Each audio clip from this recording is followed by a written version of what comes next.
Dude movie 6 రోజుల్లోనే 100 కోట్లు సాధించడంతో తన మొదటి 3 సినిమాలతోనూ 100 కోట్లను సాధించిన హీరోగా ఎవరికీ సాధ్యం గాని రికార్డుని క్రియేట్ చేశాడు హీరో ప్రదీప్ రంగనాథన్. అసలు ఈ ప్రదీప్ రంగనాథన్ ఎవరు? ప్రదీప్ రంగనాథన్ కెరీర్ ఇంతవరకు ఎలా సాగిందో చూద్దాం. ఒక జిరాక్స్ షాప్ ఓనర్ కొడుకుగా చెన్నైలో సామాన్య మధ్యతరగతి కుటుంబంలో పుట్టిన ప్రదీప్ రంగనాథన్ కి చిన్నప్పటి నుంచి సినిమాలంటే ఆసక్తి.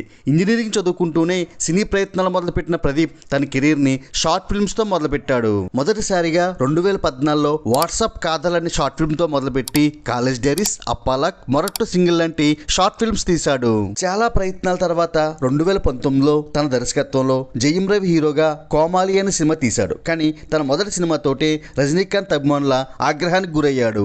ఈ సినిమా ట్రైలర్ లో రజనీకాంత్ పొలిటికల్ ఎంట్రీకి సంబంధించిన ఒక సెటరికల్ డైలాగ్ ఉండడంతో రజనీకాంత్ అభిమానులు ఆగ్రహం వ్యక్తం చేస్తూ ఈ సినిమా బాయ్కాట్ కి పిలుపునిచ్చారు. దాంతో ప్రదీప్ రజనీ అభిమానులకు సారీ చెప్పి ఆ సీన్ డిలీట్ చేయడంతో ఆ సినిమా రిలీజ్ అయింది. ఆ సినిమా మంచి హిట్ కూడా అయ్యింది. తరువాత కొంత గ్యాప్ తీసుకుని తన దర్శకత్వంలోనే తనే హీరోగా ఎంట్రీ ఇస్తూ 2018లో తను తీసిన అప్పాలక్ షార్ట్ ఫిల్మ్ నే డెవలప్ చేసి 2022లో లవ్ టుడేగా తీస్తే ఆ సినిమా సూపర్ హిట్ అయింది. 5 కోట్లతో తీసిన ఆ సినిమా 100 కోట్లు కలెక్ట్ చేసింది.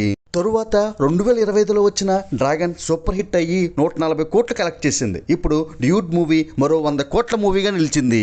ఇలా షార్ట్ ఫిల్మ్స్ తో మొదలుపెట్టి స్టార్ గా ఎదిగిన ప్రదీప్ రంగనాథన్ కెరీర్ అందరికీ ఆదర్శంగా నిలుస్తుంది. సినీ పరిశ్రమలో స్వయం కృషితో ఎదిగిన స్టార్స్ ఎవరో కామెంట్ చేయండి. Like, share and subscribe cine master.